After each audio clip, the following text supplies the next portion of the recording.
È stata approvata dalla Giunta regionale, pubblicata sul BUR, la delibera che fissa le date del nuovo calendario scolastico valido per l'anno scolastico 2023-2024 nelle scuole della Regione Veneto.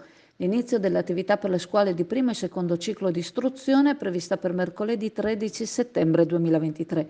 Per quanto riguarda le festività, le scuole rimarranno chiuse il 1 novembre, 8 e 9 dicembre con il Ponte dell'Immacolata, dal 23 dicembre al 6 gennaio 2024 per le vacanze di Natale, dal 12 febbraio al 14 febbraio per il Carnevale mercoledì delle Ceneri, dal 28 marzo al 2 aprile per le vacanze di Pasqua e dal 25 al 27 aprile per il Ponte dell'anniversario della Liberazione. Inoltre le scuole saranno chiuse il giorno del Santo Patrono. La conclusione dell'attività scolastica è in programma per sabato 8 giugno 2024.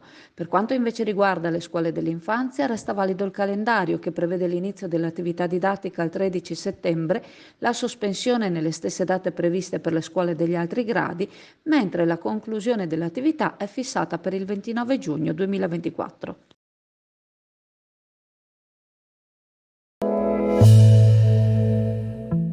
L'agenzia Venice Waterlink, in collaborazione con la Raffaello Navigazione, in aprile e in maggio vi accompagnano da Sottomarina a Venezia il sabato, la domenica e i festivi e alle isole Burano, Murano e Torcello la domenica. Per maggiori informazioni telefonare allo 041 8626 373 per prenotazioni online sul sito venicewaterlink.com.